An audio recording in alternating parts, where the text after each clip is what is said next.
Montana Territory, 1882. A bitter winter wind howled across the rolling plains where Cordelia Zimmerman's modest homestead stood defiant against the unforgiving frontier. At 23, Cordelia had already weathered more hardship than most souls twice her age. Her golden blonde hair, usually pinned neatly beneath a bonnet, now fell in loose waves around her shoulders as she stoked the cook stove, her cornflower blue eyes reflecting the dancing flames. "This land takes more than it gives," she whispered to the empty room, the mantra that had become her shield since her father's passing 2 years prior.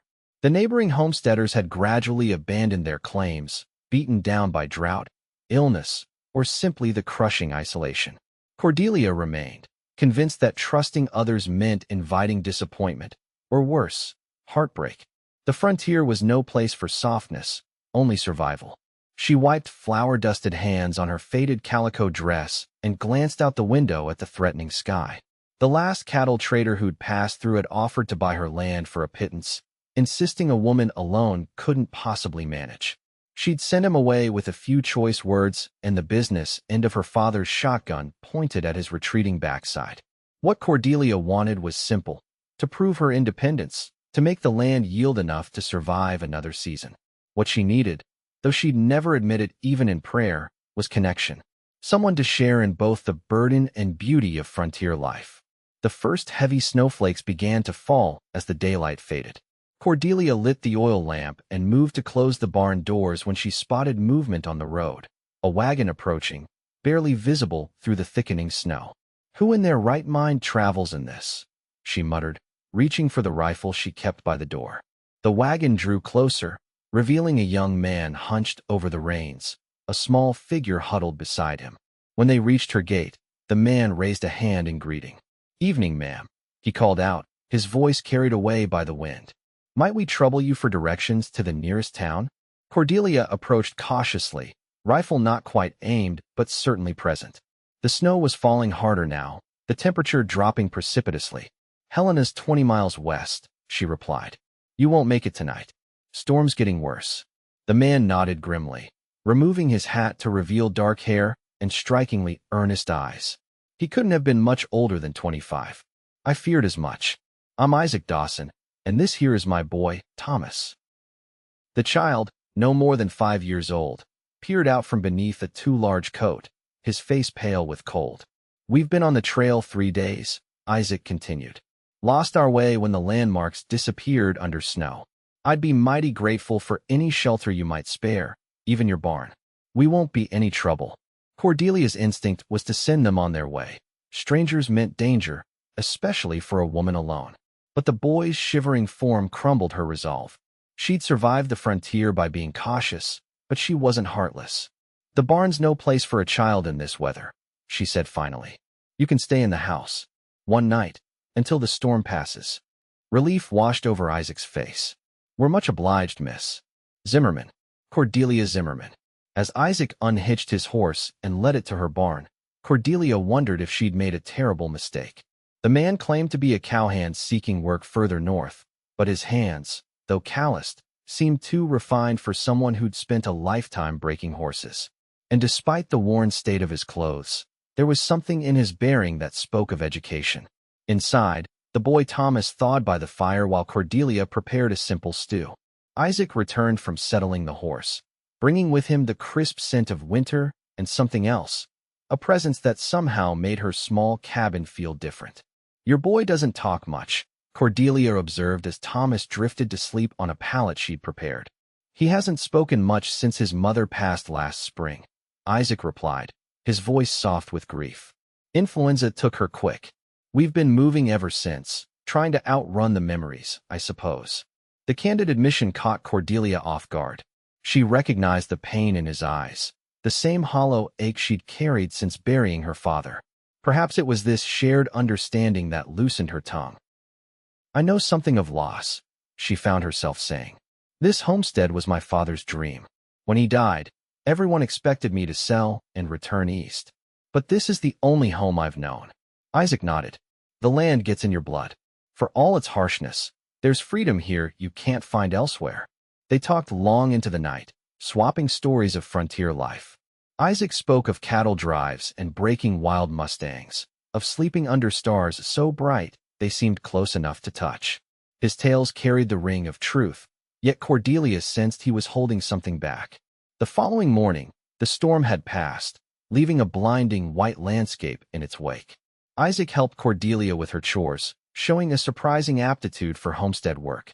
When a fence post snapped under the weight of snow, he repaired it with the efficiency of someone who'd spent years maintaining property.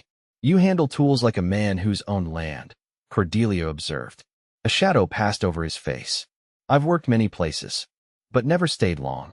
The right place hasn't given me reason to," he replied, their eyes meeting briefly before he turned back to his work. As the day progressed, Cordelia found herself drawn to the quiet strength in Isaac's manner, the gentle way he spoke to his son, encouraging him to help gather eggs from the henhouse.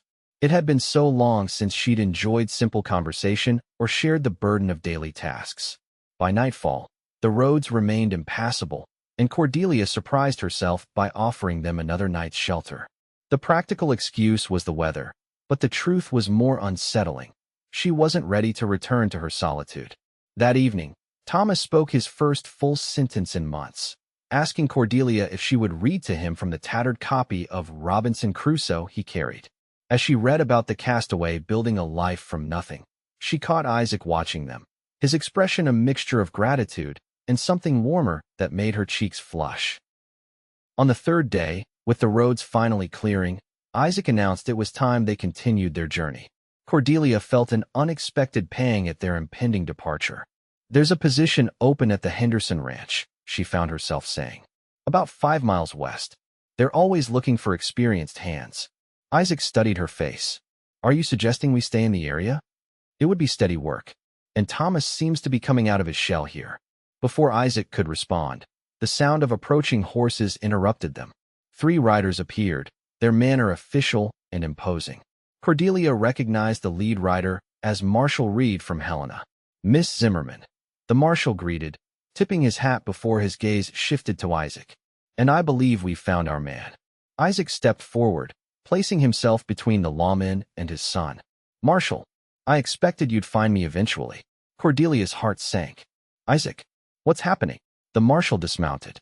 "Ma'am, I'm afraid you've been harboring Isaac Dawson, heir to the Dawson silver fortune and current owner of the largest mining operation in Colorado Territory." "Former owner," Isaac corrected quietly. "I've sold my holdings." Cordelia looked between them, confusion mounting. "I don't understand." The second rider, a distinguished gentleman in a fine coat, spoke up. "Mr. Dawson disappeared 3 months ago, abandoning his business responsibilities. There are contracts requiring his signature, partners demanding explanations, and a small army of lawyers seeking his whereabouts. I left everything in capable hands," Isaac replied firmly. "And I left letters explaining my decision." "Your decision to abandon millions in assets," the man scoffed. "To vanish without a trace? The board of directors believes you've had some sort of breakdown following your wife's death." Understanding dawned on Cordelia. The reserved cowboy who had fixed her fence and slept on her floor was actually a mining magnate, a millionaire who had chosen to walk away from his fortune. "Perhaps we should discuss this privately," Isaac suggested, glancing meaningfully at Thomas, who had retreated behind Cordelia's skirts.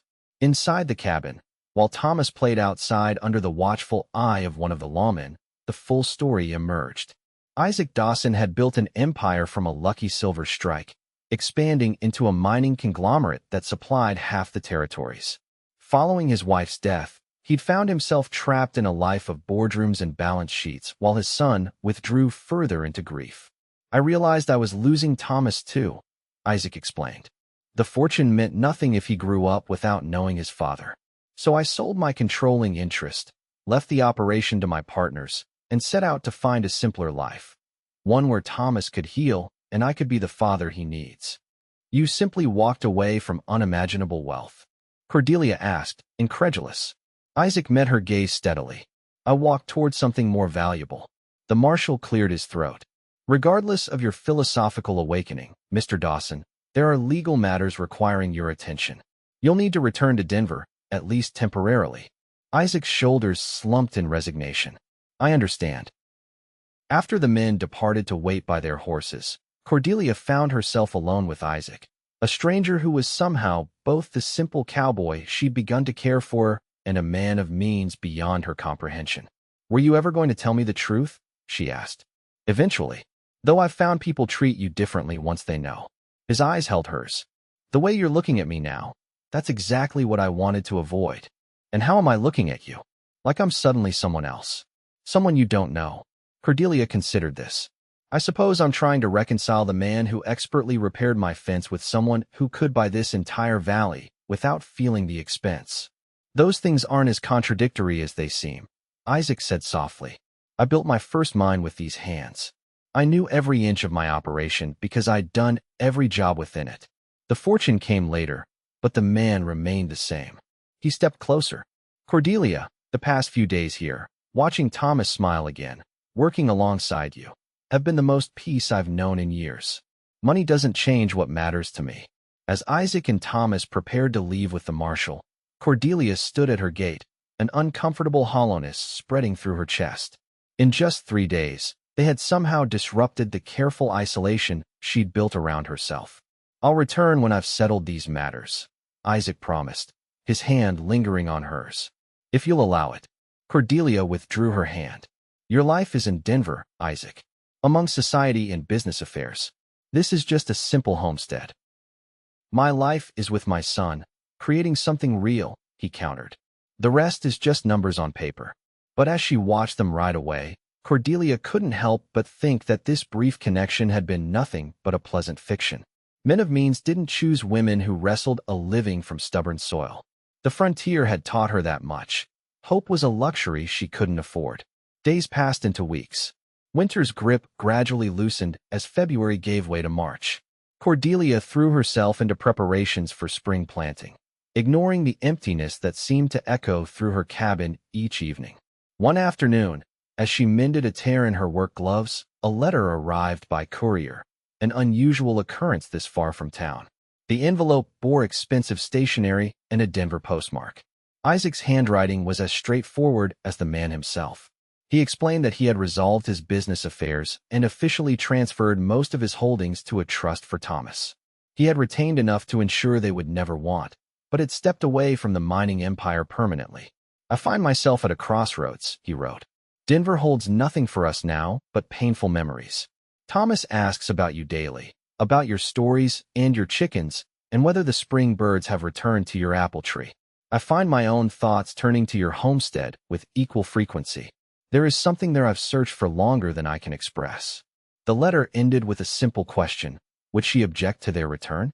Cordelia folded the letter carefully, her practiced skepticism battling with a dangerous flicker of hope. A week passed with no sign of Isaac or Thomas. Then another.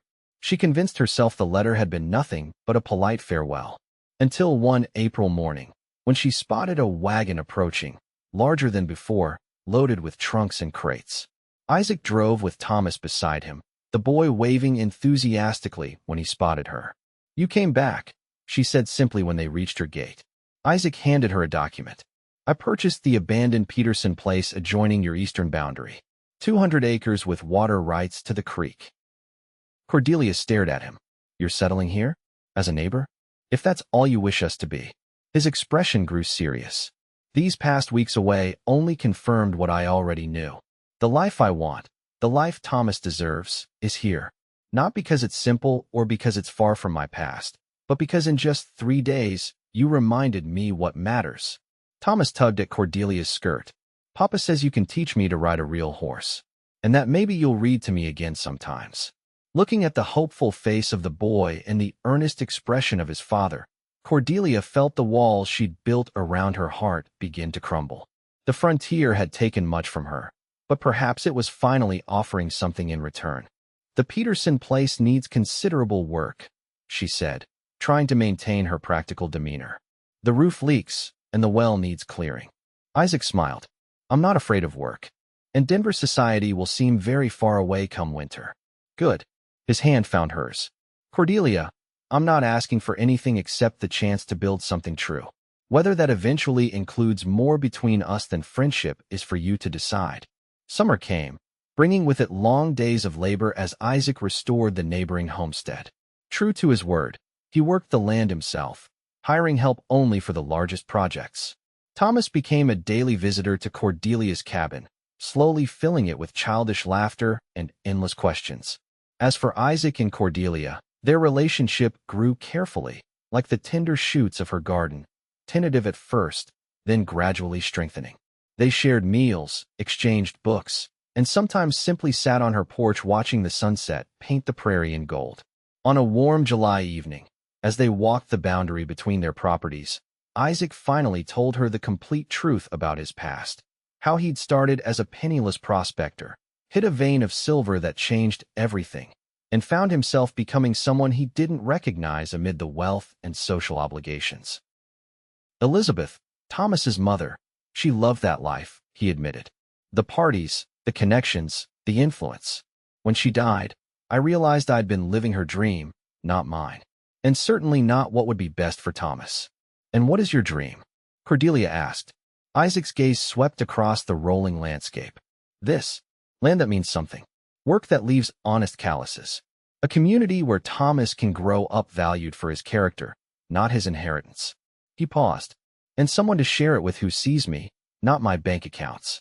By harvest time, the Peterson place, which Isaac had renamed Dawson Homestead, boasted a renovated house, expanded barn, and carefully fenced pastures containing a small but quality herd of cattle.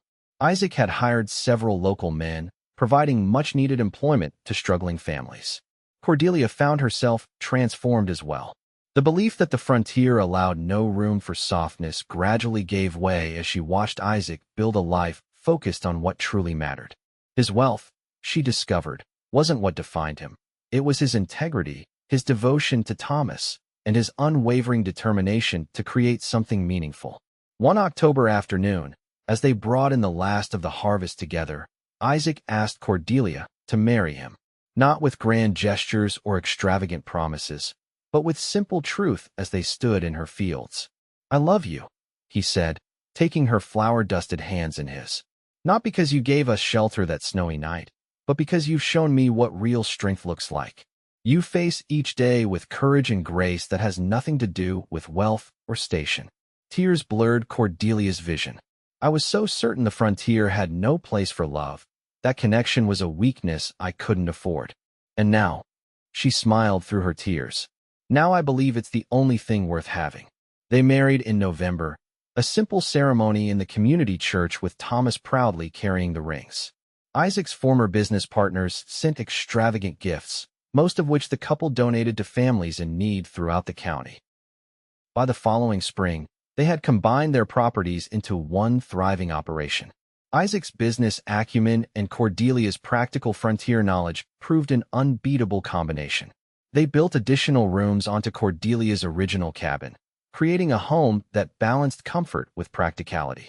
Isaac used a portion of his fortune to establish a fund for local infrastructure, helping build a proper schoolhouse and bringing in a permanent doctor.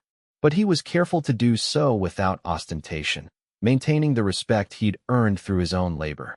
On their first anniversary, as they sat on their porch watching Thomas chase fireflies in the twilight, Cordelia reflected on how completely her understanding of frontier life had changed. I used to think survival here meant standing alone, she said, her head resting against Isaac's shoulder. That needing others was a weakness I couldn't risk. Isaac's arm tightened around her. And now, Cordelia smiled, watching Thomas run toward them with cupped hands, eager to show them his captured treasure. Now I know the frontier doesn't demand we abandon connection. It proves how essential it is. This land doesn't just take. It gives the space to build something true. As Thomas released his fireflies into the darkening sky, their tiny lights dancing upward like earthbound stars, Cordelia knew she'd found what the frontier had been teaching all along. That even in the harshest landscapes, love could not only survive but flourish, transforming the wilderness into home.